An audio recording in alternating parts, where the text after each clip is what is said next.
Welcome guys to another episode. This is supposed to be a quick review of the St. Regis Hong Kong, but it's not really quick. It's like 9 minutes long.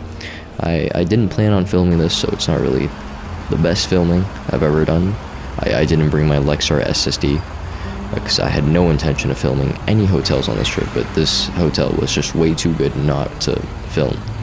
It's the way it's just so beautiful inside, and you'll see in a moment. And you have this water feature here.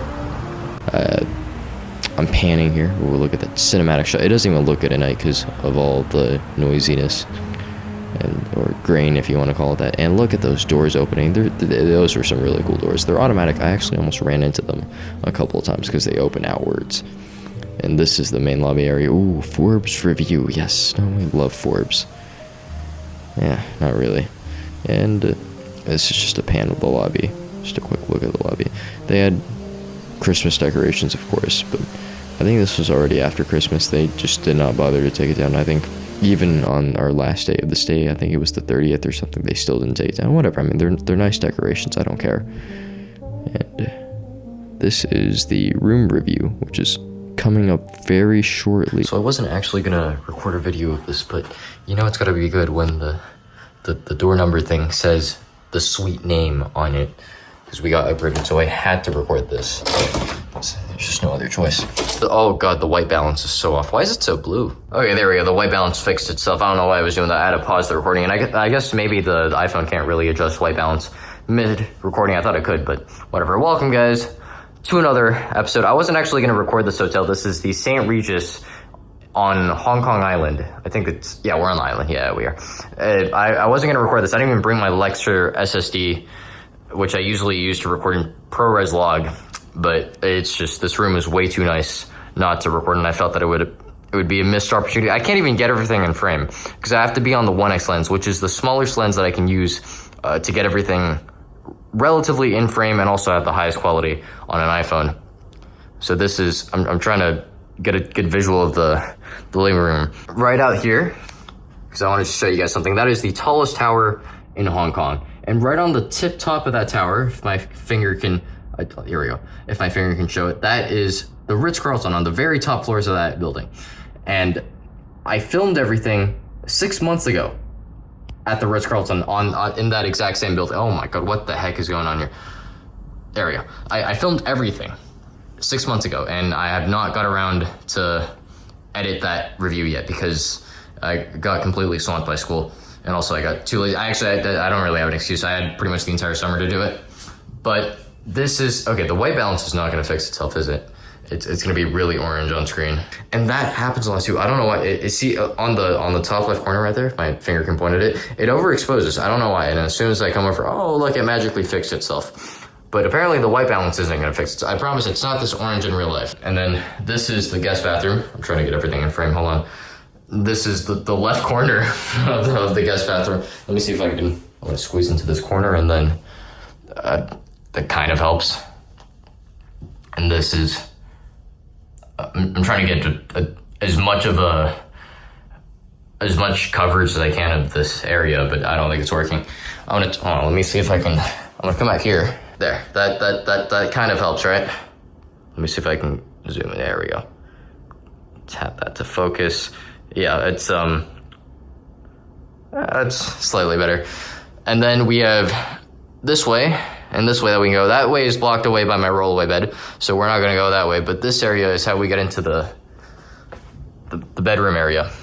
You got this little dining food area, a view of, okay, this is probably the best view of the room. The hotel isn't really known for views because we're kind of stuck in the middle of a bunch of apartment buildings, but otherwise, it's not bad.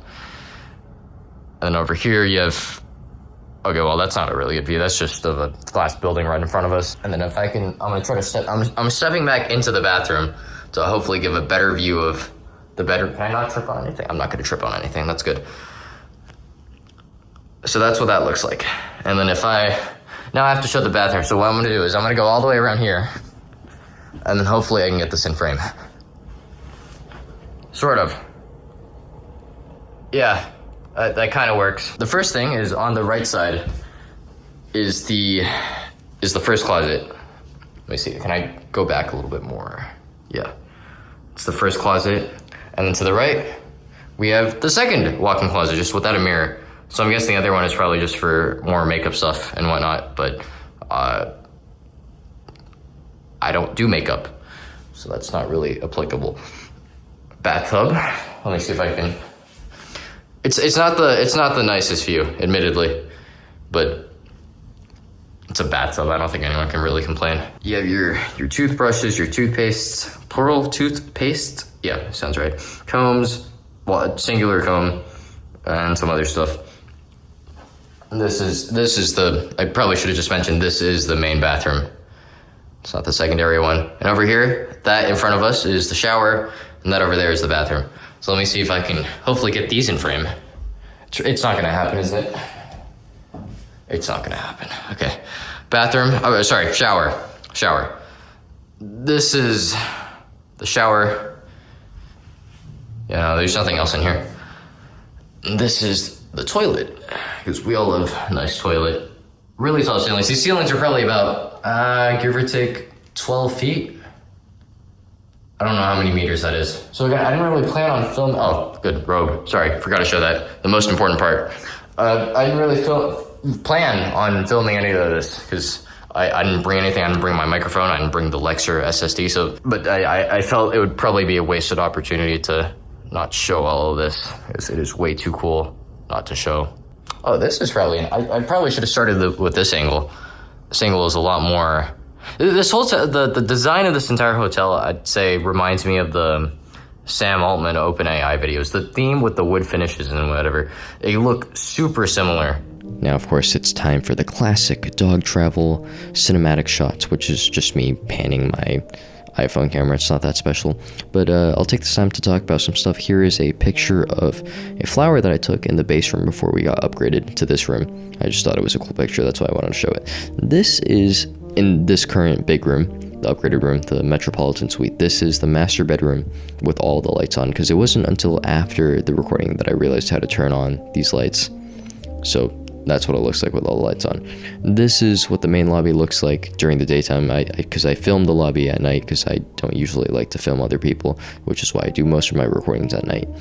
But this is what it looks like at the daytime. I just snapped a quick picture when there wasn't much people around. This is what the afternoon tea looks like. Pretty good service, it's just super pricey, as is with most afternoon tea services, but I mean, the food was great. They give you this huge selection that you can choose from this tray. It was fantastic. And this is a complimentary bottle of iced champagne that they gave us in the room, alongside a St. Regis bear, which was, I'm keeping that bear for life. But the champagne itself, not that great. As with most complimentary champagnes that they give you in the room, it's almost never that great. Word of advice, just skip the room champagne if they ever give it to you. Go straight downstairs, 5:30 p.m. St. Regis English champagne sabering ceremony. Do that one instead. And it's at every St. Regis property. The champagne quality there is so much higher, and it's complimentary too, so why not? Just skip the room one if they ever give it to you. They also, just to speak to the level of service at this hotel, they also gave us a microfiber cloth, because they saw a camera that we had on the table, so they knew we were dealing with lenses. So I mean, I just wanted to point that out there. And this is the fitness center. I was gonna show the pool area, but I felt awkward recording other people, so here's some pictures of what that looks like. It doesn't come through on camera, but I assure you the pool area is way nicer than it looks, because right now it just looks like this ugly concreted, bricked off, walled area, but it's way nicer in person. Also, word of advice, again, don't make the same expensive mistake that we made. And by we, I mean it was more me, because I convinced all of us to go to this French restaurant that they had downstairs, because, you know, it was a hotel restaurant. What's the worst that could happen? Well, it turns out the worst that could happen is that you end up accidentally walking into a 2 Michelin-starred restaurant that absolutely breaks your wallet. So, yeah, I mean, at that moment, I just thought, damn, I should have gone over to the McDonald's across the street. And that's the end of the video. Goodbye.